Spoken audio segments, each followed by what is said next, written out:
নমস্কার বন্ধুরা, আমি প্রিয়া। আজ আমি আপনাদের যে গল্পটি শোনাতে চলেছি সেটা আমারই এক পরিচিত দূর সম্পর্কের এক ছোট ভাই, যার নাম আমরা ছদ্মনামে আকাশ ডাকব, তার জীবনের সত্য ঘটনা। গল্পটি শোনার আগে দয়া করে কানে হেডফোন লাগিয়ে নিন। আর হ্যাঁ, আমাদের চ্যানেলে যদি আপনি নতুন হয়ে থাকেন তবে অবশ্যই সাবস্ক্রাইব বাটনটি চেপে দিন এবং বেল আইকনটি বাজিয়ে দিন, যাতে পরবর্তী গরম আর রোমাঞ্চকর গল্পগুলো আপনি সবার আগে শুনতে পান। চলুন আর দেরি না করে শুরু করা যাক আজকের গল্প, নিশিরাতের নিষিদ্ধ হাতছানি। আমার নাম আকাশ, বয়স ২৩ ছুঁই ছুঁই। সদ্য গ্র্যাজুয়েশন শেষ করে একটা ছোটখাটো জবের চেষ্টায় আছি। মধ্যবিত্ত পরিবারের ছেলে, তাই বিলাসিতা করার সুযোগ খুব একটা নেই। চাকরির ইন্টারভিউ দেওয়ার সুবিধার্থে আমাকে ঢাকায় আমার এক দূর সম্পর্কের মামার বাসায় এসে উঠতে হলো। মামা মানে মায়ের আপন ভাই নয়, গ্রামের সম্পর্কের মামা। মামার নাম রফিক সাহেব। উনি একটি প্রাইভেট কোম্পানিতে বেশ ভালো পদে চাকরি করেন, আর উনার স্ত্রী মানে আমার মামি, যার নাম শিউলি। শিউলি মামির বয়স খুব বেশি না, বড়জোর ২৮ বা ২৯ হবে। মামার সাথে বয়সের বেশ ভালোই তফাত। মামা কাজের চাপে প্রায়ই ঢাকার বাইরে ট্যুরে থাকেন বা অফিস থেকে ফিরতে অনেক রাত করেন। বাসায় মূলত মামি আর আমিই থাকি। মামির রূপের বর্ণনা দেওয়া আমার সাধ্যের বাইরে। দুধে আলতা গায়ের রং, পিঠ ছাপানো কালো চুল, আর শরীরটা যেন কোনো দক্ষ শিল্পীর নিখুঁত হাতে বানানো ভাস্কর্য। বিশেষ করে যখন তিনি ভিজে চুলে বারান্দায় দাঁড়াতেন বা ঘরোয়া শাড়ি পরে কাজে ব্যস্ত থাকতেন, তখন অজান্তেই আমার চোখ তার শরীরের ভাঁজে আটকে যেত। কিন্তু আমি সবসময় নিজেকে সংযত রাখতাম, কারণ তিনি আমার মুরব্বী মায়ের মতো। কিন্তু শয়তান যে কখন কার মনে বাসা বাঁধে তা কি কেউ বলতে পারে? ঘটনার শুরুটা হয়েছিল এক বর্ষণ মুখর রাতে। মামা সেবার ৩ দিনের জন্য অফিসের কাজে চিটাগং গিয়েছিলেন। বাসায় শুধু আমি আর মামি। বাইরে অঝরে বৃষ্টি হচ্ছে, সাথে বিদ্যুতের গর্জন।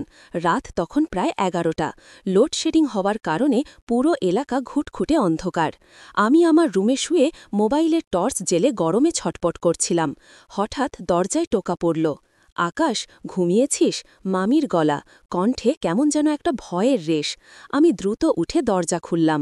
মোমবাতির আলোয় মামিকে দেখে আমার বুকের ভেতরটা ধক করে উঠল।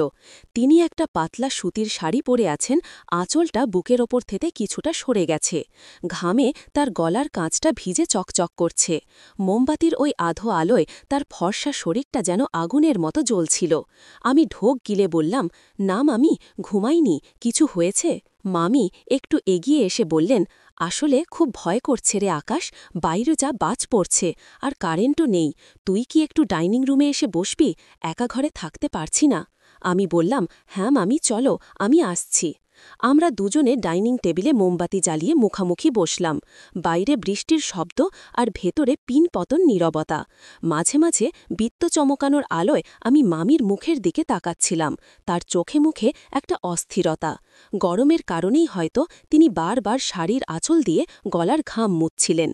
ওই সময়টায় তার বুকের ওঠানামা দেখে আমার শরীরের রক্ত যেন গরম হতে শুরু করল। একটা নিষিদ্ধ উত্তেজনা আমার শিরায় শিরায় ছড়িয়ে পড়ছিল। হঠাৎ একটা বিকট শব্দে বাজ পড়ল খুব কাছেই। মামি ভয়ে ও মাগো বলে চিৎকার করে সোজা আমার দিকে ঝাঁপিয়ে পড়লেন। তিনি হয়তো অজান্তেই এটা করেছিলেন, কিন্তু ওই মুহূর্তে তিনি আমার বুকের ওপর এসে পড়লেন। তার নরম শরীরের স্পর্শ আমার শরীরে লাগতেই আমার মস্তিষ্ক কাজ করা বন্ধ করে দিল। আমি তাকে সান্ত্বনা দেওয়ার জন্য তার পিঠে হাত রাখলাম। বললাম, ভয় নেই মামি, আমি তো আছি। কিন্তু তিনি আমাকে ছাড়লেন না, বরং ভয়ে আরও শক্ত করে আমাকে জড়িয়ে ধরলেন। তার বুকের স্পন্দন আমি আমার বুকে অনুভব করতে পারছিলাম। তার চুলের মিষ্টি গন্ধ আমার নাকে এসে লাগছিল। শয়তান তখন আমার মাথায় পুরোপুরি চেপে বসেছে। আমার হাতটা অজান্তেই তার পিঠ থেকে সরে কোমরের দিকে নেমে গেল। তার কোমরের খালি অংশটায় আমার হাতের তালু স্পর্শ করতেই এক অদ্ভুত শিহরণ বয়ে গেল আমার শরীরে। মামি হয়তো বুঝতে পারলেন আমার হাতের স্পর্শটা স্বাভাবিক নয়, কিন্তু অবাক করার বিষয় হল তিনি সরে গেলেন না, বরং তিনি মুখ তুলে আমার দিকে তাকালেন।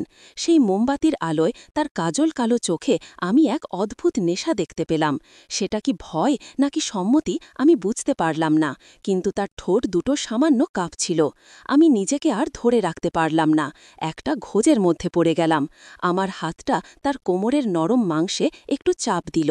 মামি সামান্য কেঁপে উঠলেন, তার মুখ দিয়ে দিয়ে একটা অস্ফুট শব্দ বেরোল, আকাশ।